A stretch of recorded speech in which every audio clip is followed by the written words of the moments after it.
ku buryo ngewe bwa mbere agitangira kumbwira cyagiye nyine kwa gatanu abari bahari sinzi mubyibuka yatangiye kwanza avuga ngo uyu mwana azakorera Imana, azavuga ubutumwa bwiza, azagenda muri za gereza n'ibiki byose murazi ukuntu nari ndi kurira, avuga ati narahumanye nandi kuvuga Mana w'Imana ishimwe ko bigaragaye birarangiye.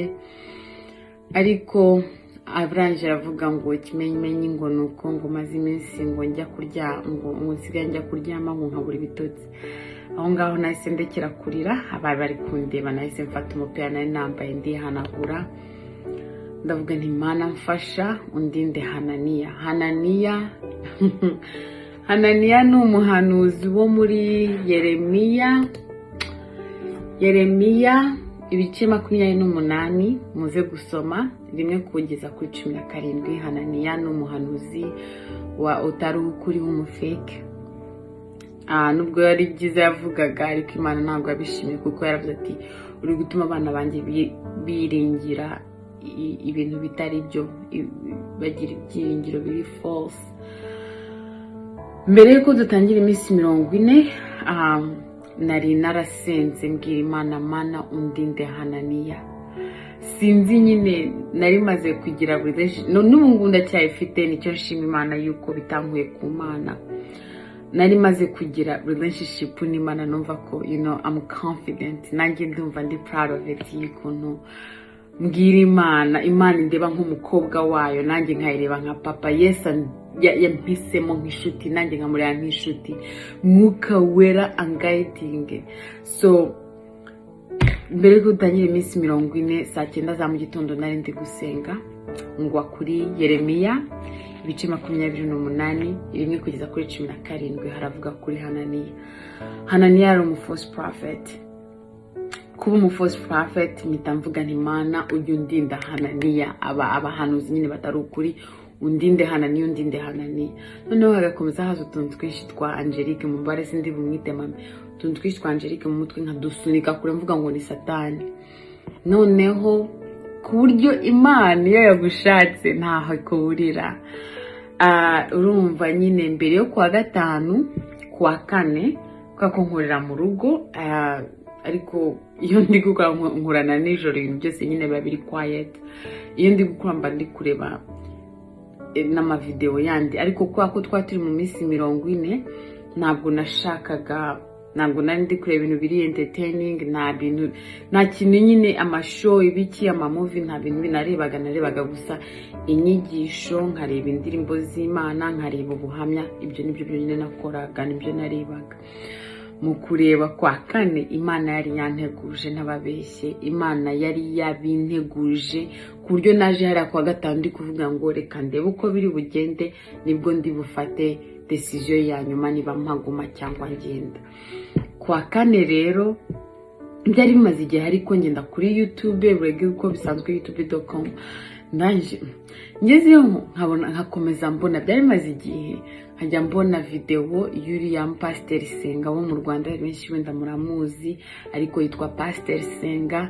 Yari gukora ikiganiro kuri Himbaza TV on YouTube n'umuntu wundi witwa ngo Evangelist Denis, bari kuvuga inshuro 7 inzira 7 wumva ijwi ry'Imana, nyine ko Imana ikuvugisha mu bitekerezo, Imana igushaka gutumaho umuntu, Imana ikuvugisha mu ijambo, mu nzozi, nyine ikakwereka. Nyine bari kuvuga inshuro 7 ariko hari n'izindi nyinshi, izo ngizo ariko 7 nizo bibanjeho.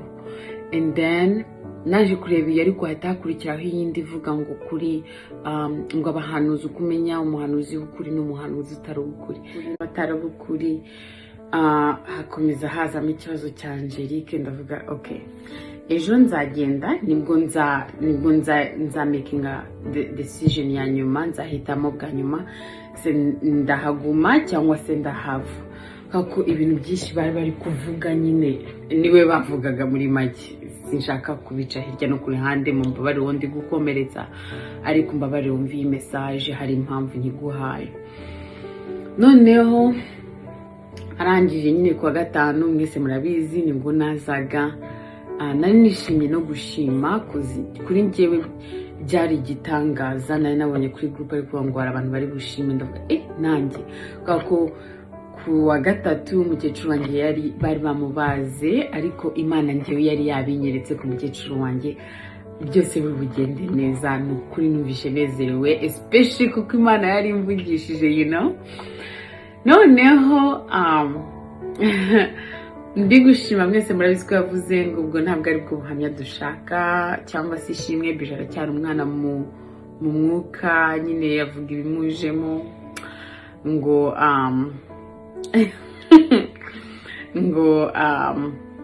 nyine arashaka amashimwe y'ibyabereye kuri Zoom, we ibyo yavuze akaba ari byo bisohoka n'ibyo yashakaga. Ni ukuri kubeshya ni kubyo ntacyo byantwaye gusa, ariko byarakomeje binjyana hahandi bya bindi Pastor Senga na Evangeliste bari kuvugaho. So ndavuga okay, one point ndangije nibwo cyagiye rero yazaga gusenga avuga bira byose.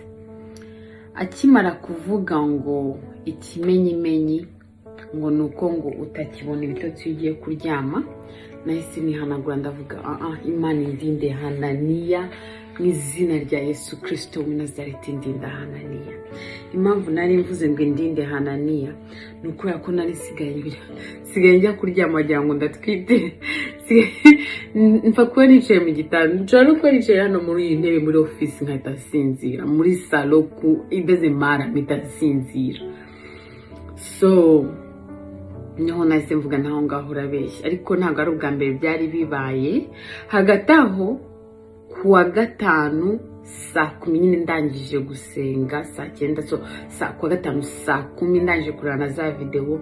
So ku wa gatanu nko mu masaa 10 n'igice za mu gitondo hano iwacu hari umugabo wo mu Rwanda tujya dusengana, nsanga yanyohereje voice message.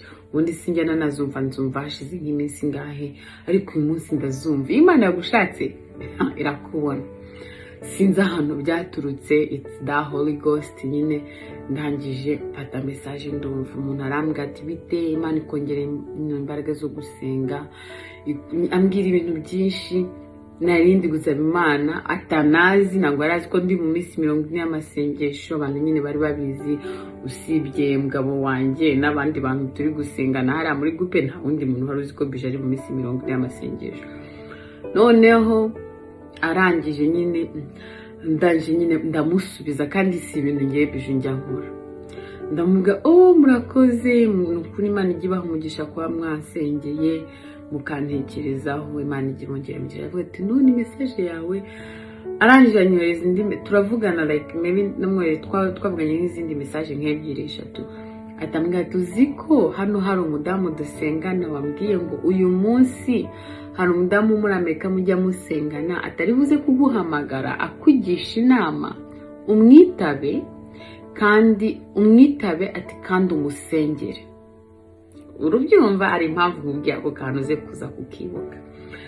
Noneho akibimbwira njyewe ndisekera, urumva ngo nicaye ku ntebe muri salo imbere yo kumanza kujya mu cyumba ngo njye kuryama. Ndamusubiza ni voice message, ariko at that point namubwira birasekeje kwa kubungu nyine turi kuvugana kweri nyine birabaye. Imana irasekeje.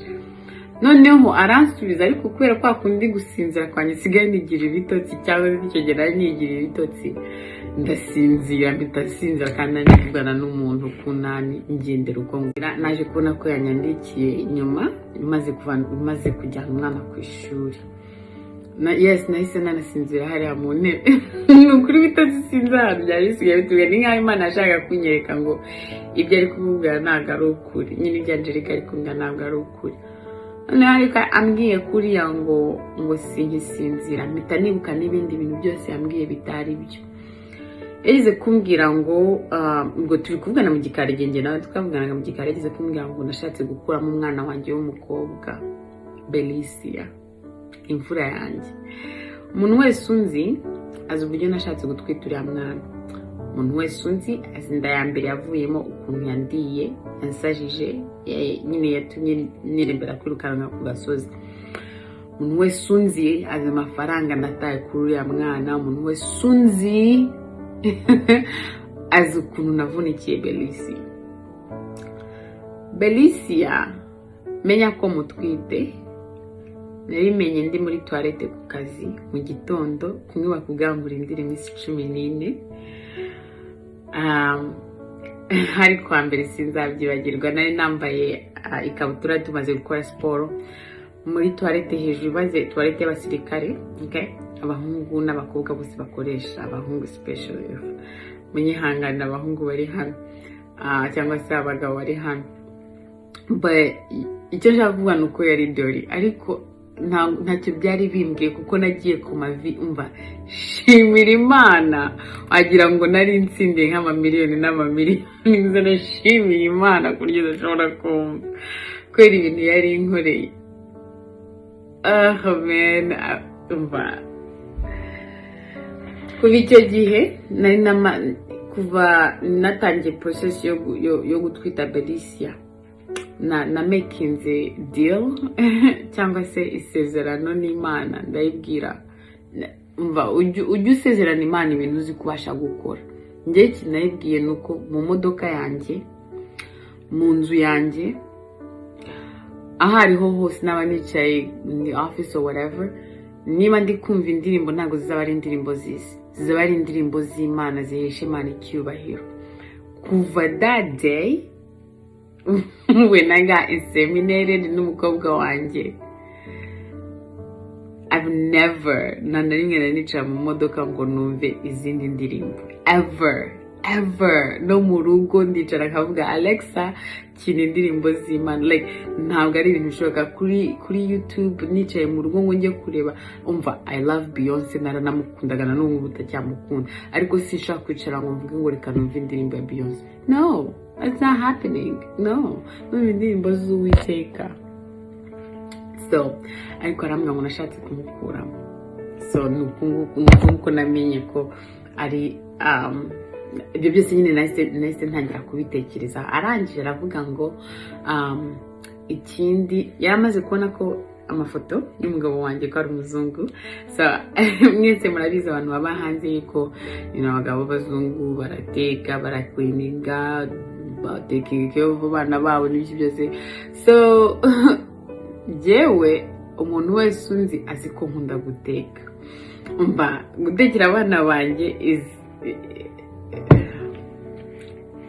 makes me happy uzigogera mu gikoni gutekera abana banjye dina yes bije shaka complaining but nta kintu kinshimisha nko gutekera abana banjye nta kintu kineza nko gutekera abana banjye usibye n'ibyo ngibyo no kuva kera like ndi umuteenager nakundaga guteka mu rugo nakundaga gushaka new recipes ibindi biryo bishyashya byo guteka iyo umukozi mu Rwanda yagendaga mama yarahangayikaga ko mama wanjye ntabwo yarazi guteka mama mbabarira ariko ntabwo mama yarazi guteka so tukabaga turi bimwe icyayi cyangwa se amata n'umugati that's it urumva noneho kurya umukozi yagendaga ngiye byarashimishaka ko nibwo nagendaga mu gikoni nkabasha guteka mama akabyanga ariko nkamuca inyuma nkabikora akajya kubona nkamuzaniye ndamutegura ibiryo nyine akaryoherwa kandi umwana ariko ni ibintu byashimishaga navuga nahoraga numva nabi iruhande rw'umukozi kureba ukuntu ateka kunafata kugira ngo nanjye nige ni ibintu byashimishaga rero nk'ibyo ngibyo ni ukubeshya so urumva ko ibyo bintu bingahe byose nyine nari ndi kuvuga naho ngaho urambeshye n'ibiki byose ariko baba stop noneho muribuka ko yanavuze ngo n'abana nibaza basengere nyine mitavuga ntagasengera abana banjye buriyo muza kundeba neza nari ndi kuba ntagasengera abana banjye impamvu rero ibi ngibi ndi kubibabwira ni iyihe najyaga mbita my brothers and sisters najyaga mbita abavandimwe nari namaze kubafata nk'abavandimwe banjye iyo nabaga ndi gusenga hano ahangaha hasi ku itapi kuri ya minsi 40 even na mbere y'uko iminsi 40 itangira nabaga ndi kubasengera umva ibibazo byanyu nabifataga nk'ibyanjye iyo numvaga hari umuntu ahanuriye ikintu kitari cyiza nataga mvuga oya ndabyanze umva nkabifata personally nkaho ari njyewe being attacked urumva avuga ni umuvandimwe wanjye so nanjye ndamusengera so impamvu ari mwebwe mbaje guheza iyi video bwa mbere simaze kujya kuzishyira kuri za YouTube cyangwa se ahandi hantu nuko ko first mwebwe muri abavandimwe banjye kandi ko ikintu muri gushaka kwanza ni Imana sibyo so njahangaha kugira ngo mbabwire ariho abantu nzi for sure ko njye nkimara kumenya ibyanjye numvishe nyine mba betrayed n'umuntu nabonaga nk'inshuti hagati aho ibyo namubwiye mu gikari ni ibiki rero mu gikari nkaba naramubwiye ko maze nyine nababwiye ko mbere yuko mujyara Belisa hari inda yabanje kuvamo mfite ibyumweru 9 n'iminsi 6 umva ni hari ikintu cyangiye n'iriyanda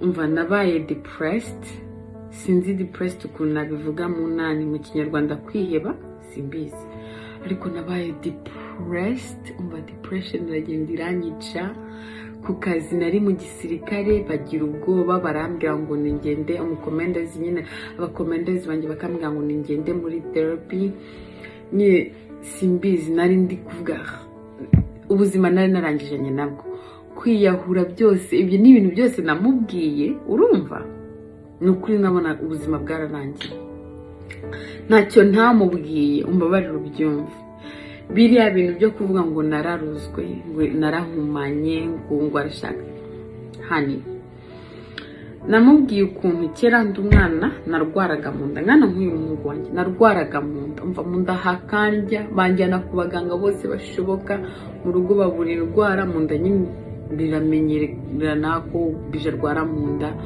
noneho one day ndi nk'imyaka 7 tujya gusura my grandma mukecuru wanjye nagiye kumusura ahantu hari habaye ubukwe aranjyana mu kunjyana hari ahantu bateretse bashyize abana bose n'icyumba bagishyiramo abana bose bari mu rugo bukwe noneho haza umudamu ampitamo anzanira isahani iriho inyama let me tell you something uzi ukuntu nkunda inyama nabyuzi listen kuva nabaho nta nyama yari yambihira nta nyama ngishirira itarimo I don't care nta munyu nta kinda yirya nkundi umva listen iwacu ngiye kwa papa bavuka icyangugu so babita ngo nabashinda umushikazi unyita icyo ushaka I don't care sinzi icyo bisobanuye ariko nzi ko ngo umuntu wese uturuka icyangugu bamwita umushi therefore nanjye ndi umushikazi anyways so amaye inyama nyine numva ko ndi special uwo mudamu niyo baramubajije kira gihe sinamwibutse n'ubu sinanamwibuka noneho inyama ndazirya inyama hashize nk'amasangahe dutashye inyama zirandya mu nda harandya ngira ngo ngiye gupfa naruhutse ariko zigarutse umbabariro wari uri kurya neza seme ariko naruhutse ariko zigarutse noneho wenda bagira ngo ni ukuntu zari zitetse so banekera izindi mu rugo biranga banekera izindi nasubiye kwa mama biranga tugenda muri resitora biranga listen inyama nyine biba ikibazo urumva inyama ngiye n'inyama turangiza uko nguko mara imyaka 2 noneho ibi byose niko nabibwiraga uriya Angelique amubwira mama nyine yasengeraga Restoration Church yavanye nayo yakuranye nayo muri make yavukanye nayo ivukira hariya Kimisagara bari bato bagenda bakura finally baza kugenda ari yaje kugenda hariya Iremera Casa Bonita noneho mama yakoraga Minedike ibi byose ko ndi kubabwa niko nabibwiraga na Angelique mama akora Minedike nanjye nigiremera so mama hari kwa gatanu mama arambwira ntutaha uyu munsi ngo ugende mu rugo ubanze uce kwanza ku rusengero turaza gutahana uza ngo okay ninjye mwana njye nyine wari uhari hari habaye hari habaye igiterane cy'abamama hari abamama bari bavuye Canada baje aho no mu giterane noneho mama atanga icyifuzo aravuga ati musengere umwana afite ikibazo avuga kwa kundi kwanye ko kurwara mu nda noneho nabyandi byaje mu by'inyama barase baravuga tugiye gusenga intiro uyu mwana akize mu nda cyangwa se tubonye sinye ko akize barase barasenga nimbwa gusenga umve ngo barasenze maze ngiye kumva numva baravuze ukereka duhagarike twabonye sinye kuri mwarakize ngewe nigira mu rugo ndabwira mama anje ndashaka isombe zirimo inyama ndakwinginze please mama gira ubwo bati mwana arashaka kumvana hari kwa gatandatu mama agatoke tugomba kugenda kwa mama Pasteur Lydia uri mudamu wa Pasteur Masasu Apotre Masasu bagombaga guhura kwa mama Pasteur Lydia nyine bagomba gusezera bari aba mama noneho mama agatoke please mwite mu mamagara ntagiye ikibana ibiki byose noneho nginyama nta kibazo negeze ngira nk'ukuntu njyaga yabigenda mbere umukozi agarambwira nta kintu wari waba nari meze neza kuva icyo gihe sinongeye kurwara bya bindi byo mu nda n'inyama naraziriye urumva noneho Imana ishimwe kandi noneho mama ari hahandi umudamu aramubwira ati ngwino tuvugane ati niki ati baba datawe ati ni kuri umwana wawe yababaraga ati Imana yambwiye ngo reka nkumvishe ubabare uyu mwana yumvaga mwibuke ko yigeze kuvuga uri Angelique yaranje kunsengera yavuze ngo imyuka ngo yarigiye kumujyaho ngo ariko ngo biranze ngo ni Imana ikoresheje hani njyewe I have anointed hands zankorezeho panizo ngizo zawe so iyo myuka cyangwa ubwo burozi yo wabuhari trust me Imana yankuyeho kurwara mu nda Imana yampereje kurya inyama Imana yankijije ibyo byose yarabibonye but it's okay ndakwihoreye arangije ati Imana yambwiye ngo umva ubabare uyu mwana yagiraga ati umva umudamu aribwa mu nda umunsi wose maze biragenda nyine Imana yashakaga ko abyumva just one day biragenda ni kuri ya mwana yarabayeho kiragiye cyose nyine umudamu aba shocked gusa aravuga Imana ishimwe ko akize anyways impamvu nabimubwiye bya bindi byo kubohoka ahantu byaturutse hari ikibazo kiri hagati yanjye na mama ariko cyo ni private ni privé mvuze igifaransa ndishimye mvuze igifaransa ni privé so nta mundi bugishyire hariya ni cyanjye na mama sibyo nicyo muri famille ariko icyo kibazo kuhaba nabyo narabimubwiye ariko tujya ngo hari icyo ntamubwiye nacyo narakimubwiye yaranjambwa ngo yangura bushye ngo ugomba kubohoka bikumva aya magambo yose ngenda ukurikirana na kwa kundi yambwiye ugomba kubohoka ndamubwira umva Imana yankijije mu nda Imana yakoze biriya niho byaturutse nyine mubwira biriya by'uburozi na kuri yakuna rwaraga mu nda Imana yakoze biriya trust me nta kimana izananirwa urumva aho byaturutse nanjye ndayisenga izambohore dore rero aho kubohoka mbwira ngo niba umaze iminsi udasaba Imana kubohoka ntujye ku mavi dore ngaho aho byaturutse icyo nshatse kuvuga ni iki Imana yacu si indyarya Imana yacu ntiyibeshya Imana yacu ntabwo ari yandi ivuga ngo bija nsabye iki kanaka nsabye iki uriya nawe ansabye iki uriya nawe ansabye iki kandi bose ndumva ari bimwe fata nimero ntabwo Imana yacu imeze gutyo Imana yacu ntabwo igesinga ngo itombore no Imana yacu yatuzi imbere inyuma n'ibiri hagati Imana izi hashize ubu n'ahazaba nta kintu na kimwe iba confused about urumva noneho icyo gihe gishize namaze kumenya exactly wari kandi narahoraga mbwira Imana ngo ndinde Hananiya bya bindi byaba pasiteri Senga yanteguye nyine byari nari nateguye kwa kundi bya bitekerezo byahoraga binzamo nkavuga ngo ni Satani byose Imana yari gushaka kunteguza wa mupasiteri muri bwa mupasiteri nababwiye mu Rwanda bavuze ngo turaza ngo hari umudamu wambwiye ngo ndamuvugisha uwo munsi burya twavuye kuri Zoom ndi heartbroken ariko ntabwo nari heartbroken kubera ibintu avugiye hari nari heartbroken yuko nakubwiye ibintu ukajya kubyitira ngo ni Imana ibikubwiye kandi ari byo nge nawe twavuganye urabeshye n'umuntu nari ndi gushyira hano ko ari umuntu utabeshya ko ari umuntu udahemuka niyo mpamvu nari nabaye heartbroken ntakubeshya and noneho wa mupasiteri rero none sinagiye saa 11 saa 12 z'ahangaha nimugoroba kwa gatanu ninde nahamagaye? Niwe nahamagaye ngo angire inama, amfashe amasengesho nari ngiye kwashingukamo, ibintu by'Imana nari ngiye kubivamo. Angira inama arambwira ati amasengesho ntabwo yakoze kubera uyu mama, ntabwo yakoze kubera uriya, wayakoze for the glory of him, niwe wayakoreye. Ati umva, agakiza kawe it's between you nawe, ntabwo ari uriya. Kandi reka nkubwire Bijou, urajya kumubwira ibingi bibaye umungubu, uyu muntu tukirakaye gutya aravuga ngo numwe ni ya myuka mibi kikuriho, ni wowe udashaka kumva umwuka w'Imana. Urumva ikindi kinambwiye ngo arashaka ari buza kukuvuga, agenda avuga ko ari wowe aho udari gushaka kumvira Imana n'ibiki byose. So mwihorere, urekane nawe, wowe ukomeze usenga Imana yawe n'ibiki byose. Ndavuga okay, urumva. Noneho ariko iminsi ngende ishira, ngenda menya abandi bantu yabikoze. Hariho umuntu nzi ko neza ahora hanurira ngo yarafunzwe, nyine baramudoze, like sinzi ukuntu yarahumanye. I don't know niba ikinyarwanda akoresha, like iki ngiki ukagikavoringa mu bintu bibi. I don't know, mumbabarire. Guhumana, I think baramuroze, ariko it's about uburozi. Uwo muntu yarambwira ati lie, ntabyazi.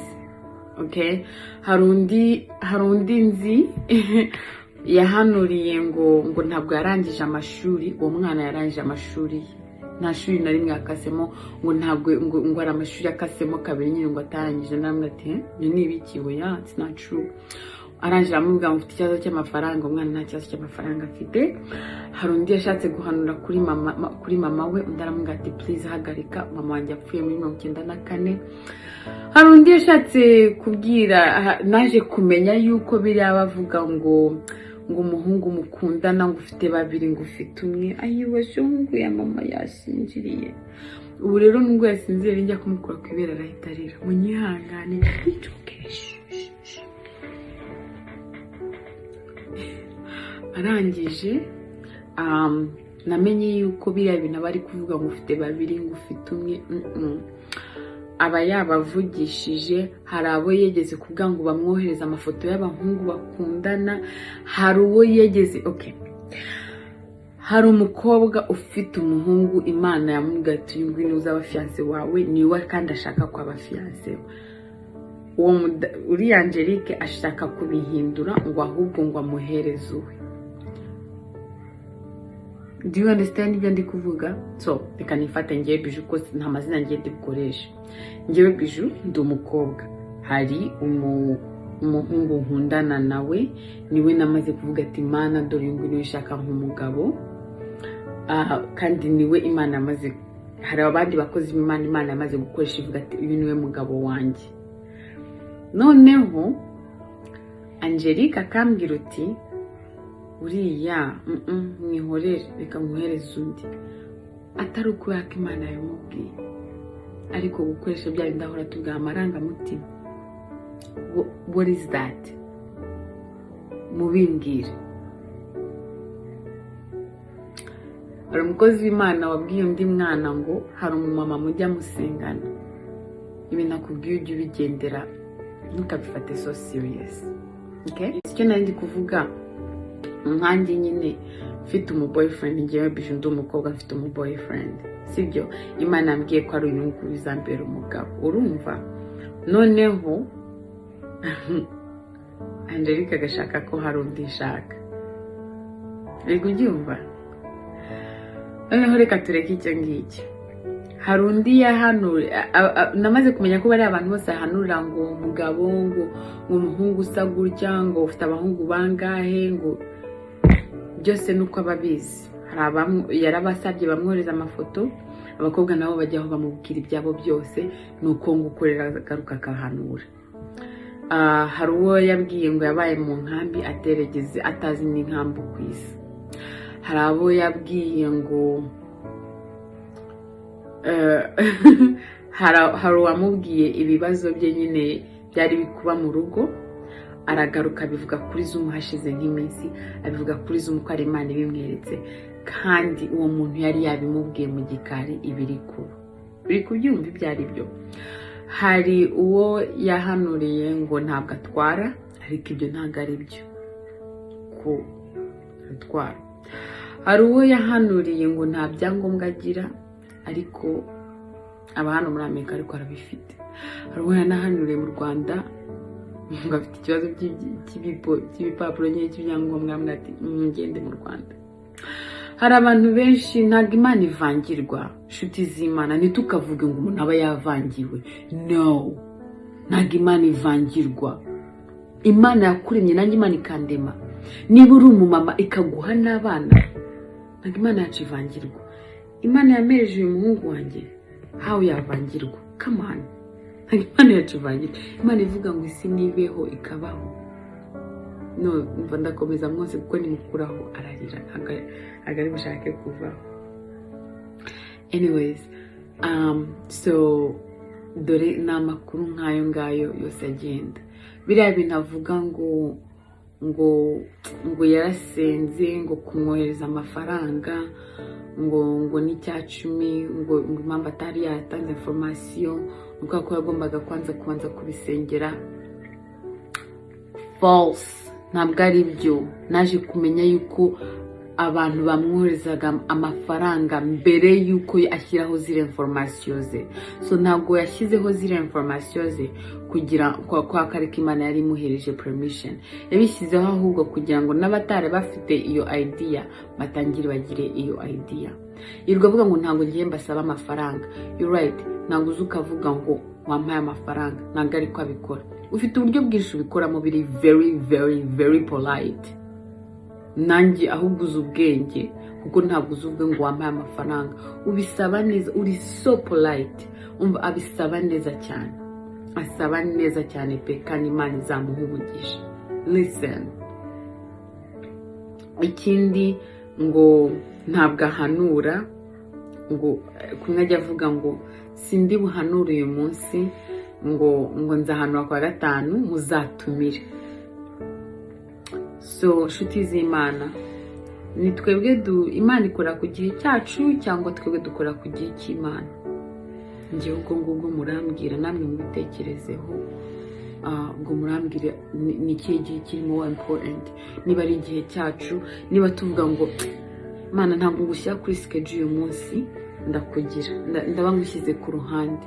Cyangwa se niba tuvuga ati Imana bari wowe dukoresha, Imana tugira uko ushaka, kuko turi ku gihe cy'Imana, turi kuri borrowed times. Sinzi ukuntu nibivuge ku gihe gitiye, simbizi ukuntu nabivuga mu Kinyarwanda, ariko mu Cyongereza bavuga ngo you are on borrowed time. Urumva? So ntabwo ibyo bintu njya mbyumva cyangwa kuvuga I don't understand it. So hariho ukuntu ajya avuga ngo nk'umuntu wenda akamubwira ngo wenda hari umukuzine wanjye utajya uhanurira n'ibiki byose, ngo uzamubwire azaze ejo nzamuhanurira. It does not work that way. Kandi nawe ubitekerezo, ntabwo ari uko bikora. Hariho n'igihe Imana itavuga, apana ko ikurakariye, ariko ntabwo Imana, you don't force Imana kuvuga. Ntabwo ushobora kutubwira aho uvuga idafite gahunda. That's not how it works. Ngo nzaguhanurira, ngo rero abantu abwira uzi ko ntari naguhanurira. Okay, so anyways, so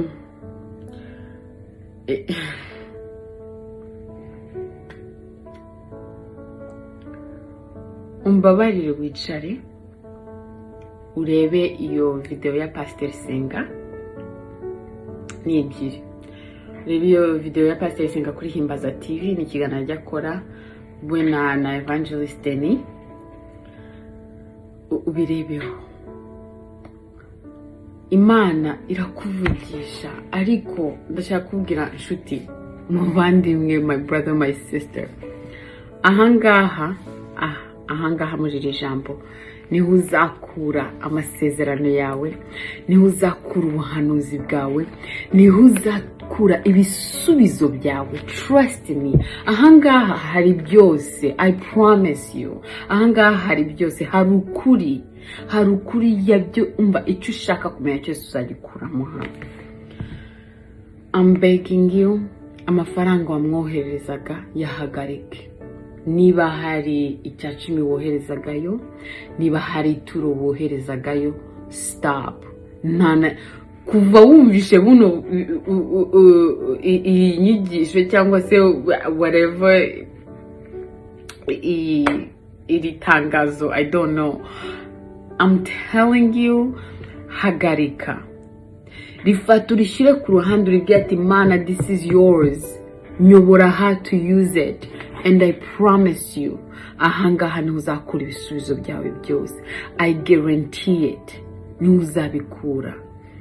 Hagarika, kandi nuhagarika uhanuzi nabwo buzahagarara. I promise you. Hari umuntu nzi for a fact yajyaga amwandikira akamushaka akamuhamagara ntamwitabe. Urumva? Yamushatse ryari? Yamushatse ariko bije yagiye. Yamushatse ariko bije yagiye. Urumva?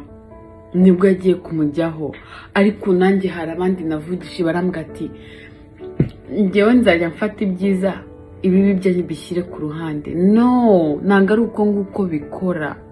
Iyo ukurikiye false prophet cyangwa false teacher, nawe ibyo uri kwemera byaba ibyiza byaba ibibi, Imana still irakubona kuriya. Ijambo ry'Imana riravuga ntuzongere icyo wongeraho, hano ntuzagire n'icyo ukuraho. So ntugahimbire Imana. No, uzarebe uko Imana yagize Hananiya. Ni ukuri mumbabarire mu nyufu, sinsenga Imana ngo izamwice nk'uko yishe Hananiya. No, kozi ni umumama, ntabwo ushaka ko umwana we yakora ari afite nta mama we afite. No, ariko icyo nsenga Imana hani Uwiteka wonyine agufashe, nicyo cyonyine nsenga. Nta kindi mfite. Yo yonyine Imana yaremye isi n'ijuru.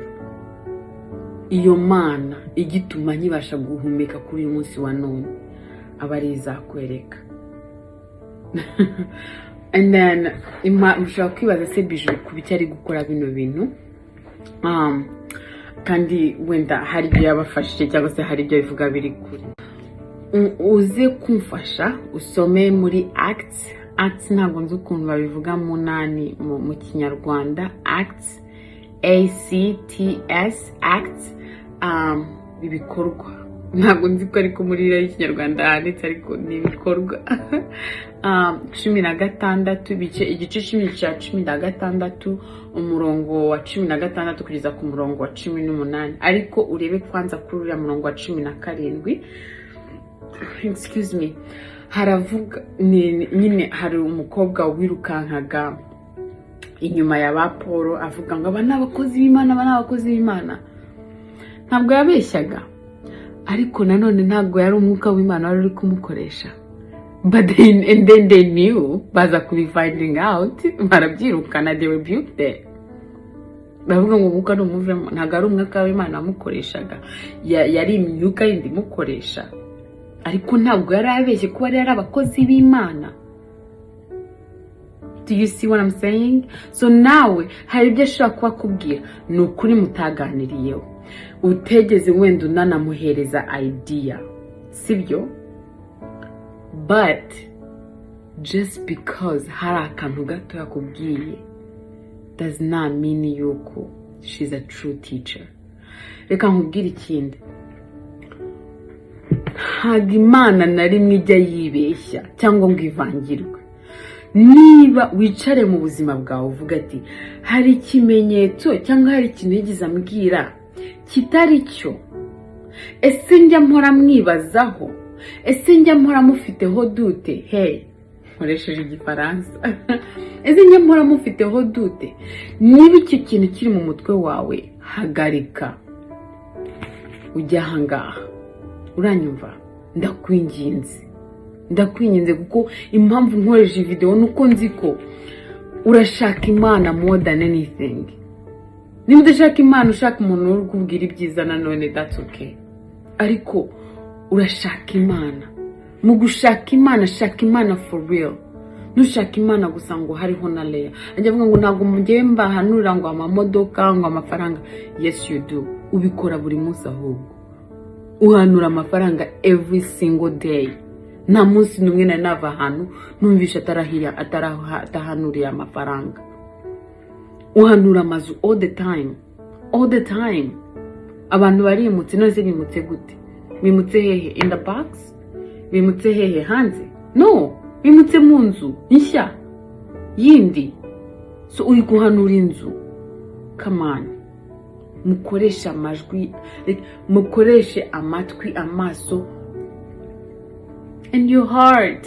Use it. Imana yarabiguye ngo ubikoreshe, ariko especially this. Iyi ngiyi ni more important. Trust me. Iyi ngiyi ni ikeneye more. Imana imfashe guhishurire. Imana imfashe.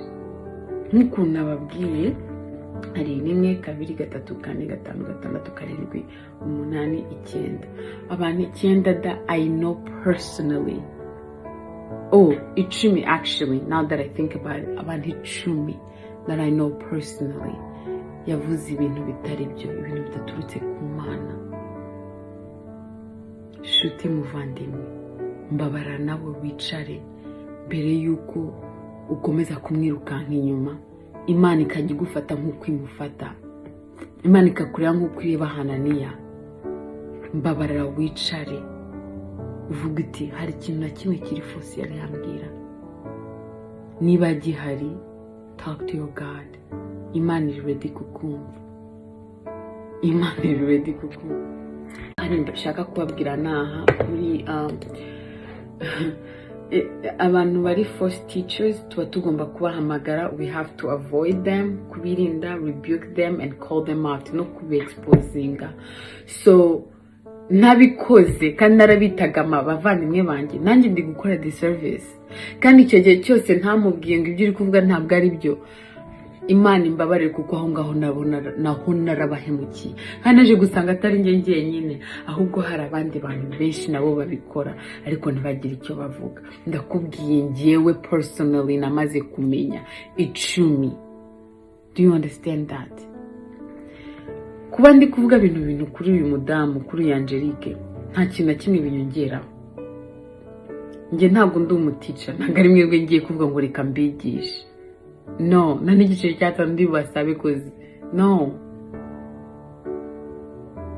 Kuba ndi gukora bino nta kintu kimwe biri bunyungureho, ariko ikintu ndi bwungukeho nuko wenda hari numwe wakumva agakorera Imana yacu. Imana iri mu ijuru, Imana yaremye isi n'ijuru, Imana yohereje umwana wayo umwe wenyine ngo azadupfire ku musaraba. Imana idukunda urwo rukundo, aba ari yukurikira.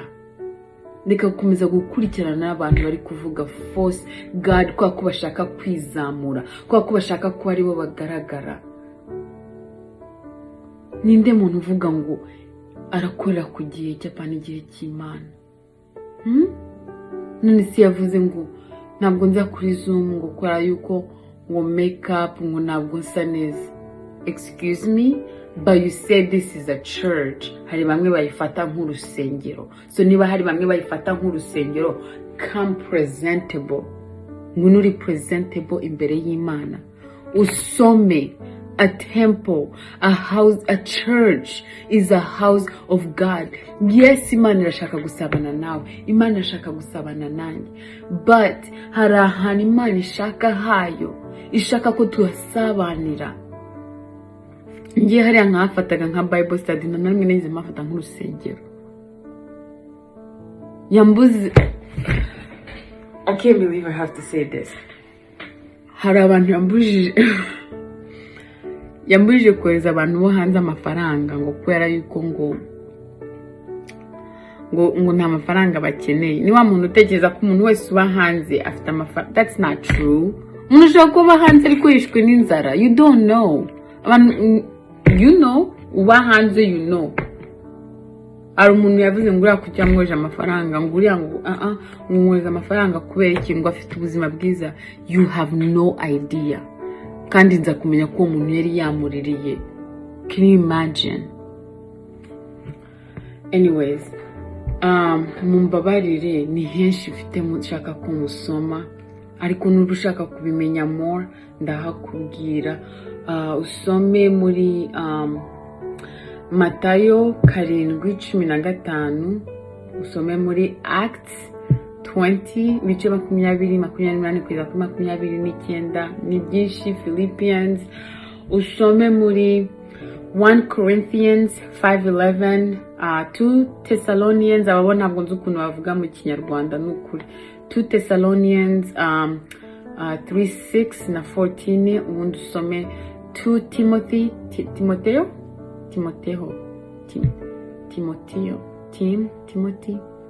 I don't know, 2 Timothy 3:5, ubundi usome Yohana wa kabiri, wenda muzi Yohana wa kabiri ibice 10. Ni byinshi bigiye bimuvugaho n'amagambo menshi nagiye mbona hano, ariko ndashaka kumenyesha ko niba hari dutu mufiteho, niba hari ukuntu ujya umwibazaho, niba hari ibintu byaba yarakubwiye bitari byo, ntabwo ari Imana ibimubwiye, ntabwo ari Imana iri kumukoresha. She is a false teacher, and be very careful. Senga Imana yawe iguhishurire. Ntabwo Imana yacu yibeshya, ntabwo Imana yacu yibeshya. Muribuka tubwira inkuru y'ukuntu ngo umuntu yamuroze, ngo ubundi yamara kumuroga ngo yataha, ngo umuntu akajya ahora amuhamagara ngo umeze neza, ngo wagize amahoro. Muribuka amara kunsengera no kumpanurira, Bijou, are you okay? Are you fine? Nkomeza akavuga, Bijou, umeze ute? Girl, I'm fine. Naje kura because nari ndi heartbroken. Ntabwo narize kwa kombabaye cyangwa se kwa kwari ikintu kiri special gihindutse ku buzima bwanjye. No. Narize because I was heartbroken.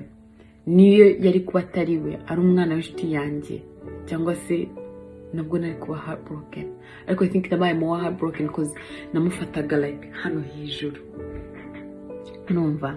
So itonde ubwira ibintu byawe inshuti, cause uriya we ntabwo ari buvuge gusa, bwo arabivuga nkaho ari Imana ibimweretse. Njyewe icyo nicyo cyambabaje more, yuko abivuze nkaho ari Imana ibikweretse. You lying for my father, on my father? How dare you? Ningute ujya kweshyira Imana yanjye.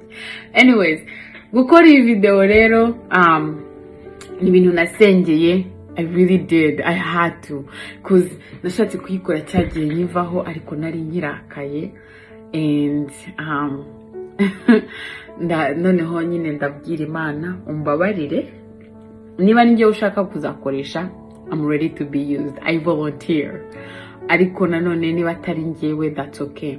Kuko mu gukora iyi video, I am so very much aware. Ndabizi neza ko hariho abantu ngo bari kunjyanira inzara, hariho abantu bari guseka, hariho abafite sinyireba turuguriya ya utaye. Guess what? That's okay. I'm pretty sure ko hari chance yuko relationship yanjye n'umuntu uri kuri iriya groupe ishobora guhagarara. Ni inshuti yanjye magara, ariko nibihagarara kubera ibingibi, that's okay. Namaze kumenya yuko hari uwampisemo nk'inshuti, aranje aranampfira. Do you understand that? Kugira ngo umuntu abinshi yabona gupfire. So I already know mfite a best friend ashobora no gukuraho umuntu nkunda kurusha how my kids love me, umuntu nkunda kurusha uko my husband loves me, umuntu nkunda like kurusha uko na mama wambyaye ankunda. Hari, you know, yes. So I'm not really worried about that. Ariko ikindi shaka kuvuga nuko nikidi umuntu hariho bya bindi wa pastor yambwiye ngo azagenda avuga ko atari umwuka w'Imana ushaka kwemera. Like I said, hari umuntu nzi ko neza atajyaga avugisha, kandi uwo muntu yajyaga amuhamagara so many times basenge, kuzira hari ibibazo yabaga afite, agasoma message akumva akawumva byose, ariko ntagiye cyamusubiza ngo yabuze umwanya, ariko akambonera umwanya, akabonera n'abandi bantu bose umwanya, babandi bamugira gutya. Noneho arangije nyine aza kumushaka kwa ko nagiye, ariko naje kumenya ko ari babiri yagiye kwibarishaho. Uwo wundi rero we nyine aramubwira ngo se nyine baravugana, arangije avuga ngo nuko yako nashaka ngo ni umwuka wamukoresheje, yaje no kunsaba imbabazi nyine, ariko ngo ni umwuka wamukoresheje, ngo ndi kwanga iby'umwuka wavuze. Wibuke ko ari bya ndi wa pastor yambwiye ko azavuga. Anyways, yageze no kunyandikira nyine ari kumbwira no kutana kunyandikira message ngo nyine ngo mbabare niba wababaye, ngo ngiwe n'umwuka wanyoboye kubikora. Niba ari umwuka wakuyoboye kubikora, why are you apologizing? You don't apologize for God. You don't ever do that. What's wrong with you?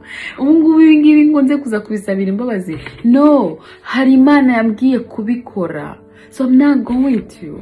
Kiretse Imana nimbwa gusaba imbabazi. But until then, no. Because hari higher power yambwiye kubikora. Asaba imbabazi, aranje aravuga ngo nyine ngo yumvishe ko ngo sigaye ngo Imana isigaye mvugisha ngo ubwo kweri ngo niba ari byo ngo ubwo ngo nyine ngo nze gusaba Imana imbwira. Well, I'm thankful ko Imana yanjye yambwiye ibyo rwose, ndabishimira Imana. But ikibazo nahise ngira naravuze so ni Imana kweri mvugisha cyangwa ni ya myuka imvugisha, because I was confused. Anyways, just bumwitondere. Ariko icyo nshaka kubabwira nshuti bavandimwe nukuri, nimbabwira ngo nshuti bavandimwe ntubifate lightly. Nabagiraga ku mavi kandi na n'ubu ngubu hariho nk'abantu nyibuka badativa babimenye Imana, ba Yvette, ba Koko, ba Kathy. There's a lot of people that I remember. Like, truly kandi nabafataga as my brothers and sisters. Nabashyiraga like mu byifuzo byanjye. Nabagira right here. Na mbere yuko iminsi 40 itangira. Nabasengera iyo namvaga mufite ikibazo cyangwa se like hari Imana ikanyobora gusengera umuntu, it didn't matter. Uwo muntu uwo munsi nabaga nabonye hariya namushyira. It was my mission. Numvaga ko ibibazo bye bigiye ku bibazo byanjye. I'm taking it on, and I would seriously pray. Ikindi, she doesn't make anything happen. Does that make sense? Nagategeka Imana ngo bibe. No, Imana has already predetermined. So bagiye kwigisha, I don't want to do that. Imana already bamaze kwanga iki kizaba. Urumva? Let me see. Uru n'urugi. Ibingibi Imana yavuze ati Bijou aranywa ikoke ni ya Bijou. Bijou ndahanga. Bijou ninjya ku mavi nkasenga ndi gufungura urugi kugira ngo mfate koke yanjye. Does that make sense? Niyo prayer. Prayer is cya kintu buri gufungura, cya kindi Imana yaguha buri kugifungura. Ariko ntabwo ari uko ngo ubusenze umaze birabaye. Like, I don't know how to explain it. Nta mwanya ibyo ngibyo byo tubifitiye. Gusa ndashaka kukubwira ngo ibyo Imana yagukoreye ntabwo yabigukoreye ngo kubera ko ngo kwa Angelique yavuze cyangwa Angelique yasenze. No, Imana yabikoze cause he had already determined yuko agomba kubigukorera. Imana yacu ivuze ngo nzakora iki, ntabwo ibisubiraho ngo kwa ko ngo utakoze kuriya. No, that's not the kind of God we pray. I don't know. Ni byinshi nababwira, ariko subira ku buzima bwawe ubitekerezeho. Niba hari ikintu kimwe kiri force yakubwiye, ntabwo ari uko yavangiwe. Kandi niba yanavangiwe, remember, Imana yacu ntabwo ivangirwa. Uwiteka wacu avangirwa. Niba ushobora no kwibaza ko Uwiteka wacu avangirwa, mbabarira ushaka umuntu gusengera. I'm telling you. Nashakaga kukugurisha, gusa nashakaga kukubwira uwo ari we. Gusa I'm happy. Imana ishaka kugukoresha, Imana igushakaho ikintu ntaho yakuburira. So ngewe Imana yamuciyemo kugira ngo ingereho. So I'm thankful yuko nabyo byaba nari ubundi iyo biza kuba kera nari kuvuga Mana kuki wanetse nkamujyaho nkivumba n'ibyo. But I'm glad. Nta nubwo bimbabaje, nukuri I don't care yuko yashyize my personal business yanjye hari. I don't care. It's nothing. It doesn't mean any. Ntacyo bikivuze kuri njyewe. Ntacyo bikivuze kuri njyewe. So what? N'ubuzima naciyemo, but you know, and I'm okay. Sibyo, I am okay. I have something better now. Ndi wa muntu washakaga gusenga only aruko ndi mu bibazo. Nukuri ariko ibibazo byamaraga kurangira nagiraga ahangaha. Urumva? But right now, naba nishimye, naba mbabaye, naba ubuzima bumeze gutya. This is my go-to. Kandi ugasome just one verse, ngo cyangwa two verses. No! Get to know him. Nakubwiye ngo aha niho hari ibyawe byose. Ikintu cyawe cyose for your family, for yourself, aha ngaha niho uzabikura. I promise you, I guarantee it. Mbabarire, ndibaza ko message yabaye ndende, reka nze nyohereze, ariko nukuri mwumve ko ntawe nashakaga kugusha, ntago abyo byari intent yanjye. Imana ibane namwe, ikomeze ibarinde. Be blessed. Bye.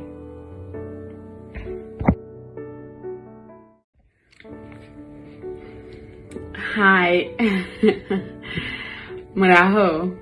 Amakuru. Ni Bijou. Sinzi niba unyibutse. Good for you. Ariko niba utanyibuka, ni Bijou. Twarahuraga hariya kuri Zoom ya mami, benshi bamwita mami, Angelique Umugabekazi, kuri Zoom no kuri group yo kuri WhatsApp. So iyi video imaze igihe ndi kuyisengera, mvuga nyikore sinyikore mbigire nte, but it's time yuko ngomba kuyikora. Narabisengeye, nabigishije inama famiye, inshuti, bavandimwe, abapasteri, like you know, abantu bari very close, kandi nizera, narabigishije inama, and nicyo Imana ishaka ko nkora. So umbabarire urebe, ndagenda nguhereza video zitandukanye kubera yuko nigeze gukora video yari ndende cyane mu kuyohereza. Bamwe bashije kubona ko hari message nohereje nkatasiba, nuko ko nayohereje yari gombaga kuba ari video ndende, ariko iyikatamo ibice, ikora just 5 minutes, so iminota just 5, ariko ndagerageza kuzajya nkora nkeya ubundi nohereza. Icyo nshaka kuvuga cya mbere, mumbabarire, ndavuga mu Kinyarwanda uko mbishoboye, nimwumva nkoresheje Icyongereza mumbabarire, nukuri Imana imfashe mwumve message nkuko mugomba kwumva, nkuko ushaka ko muyumva. Umwuka wera wenyine abari ubayobora, ngewe Bijou, ndabamuza akazi kanjye. Anyways, so impamvu nkoze iyi video ni ukubera yuko benshi muribuka kwa gatanu, October 2nd, mu kwa 10 itariki 2, hari kwa gatanu twari tukiri muri ya minsi 40. Murabizi ko naje gushima, Imana yari yamvugishije, Imana yari yanyeretse mukecuru wanjye akira, nta wundi muntu nabwiye asenge, ni njyewe wari wasenze nyine, ariko Imana iransubiza ku giti cyanjye, iramvugisha nk'uko nari maze iminsi nyisaba. Noneho mami ajyaho aramanurira, aranasengera, aravuga ngo hari umuntu wandoze, hari umuntu wangiriye nabi, hari umuntu nyine wamfunze, ngo wo kwa papa, wamboshye, wampumanga, like gufata ikintu kagipfuka, guhumanganya, guhumanganya, I think nuko nguko. nyine like umuntu wangiriye nabi akoresheje uburozi, hari imyuka mibi, ngo iyo myuka mibi nyine niyo yankoreshaga. Nashatse kwiyica, nashatse kuba umusazi, nashatse iki kindi di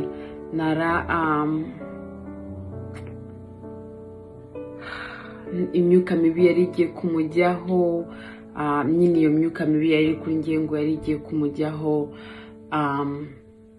Iki kindi mugaheka Imana mbabarira, byari byinshi. Icyo nshaka kuvuga nuko byari byinshi, nyine kuri uwo muntu wandoze. Ibyo bintu byose byabaye ko ikimenyimenya ari uko nyine najyaga kuryama simbashe kubona ibitotsi, and yuko yaravuze ati Bijou n'ubu hari uvuge ndahari inshuro 3, murabizi ko mwese nahise mbikora. Ati ikimenyimenyi jya ku mavi, atari kujye ku mavi kubera niba umaze iminsi uvuga ngo ubwira Imana ngo ashaka kubaho kujye ku mavi, atari ko niba atari byo ntujye ku mavi. Mwese murabizi ko nagiye ku mavi. Rero icyo nshaka kubabwira nuko biriya bintu byose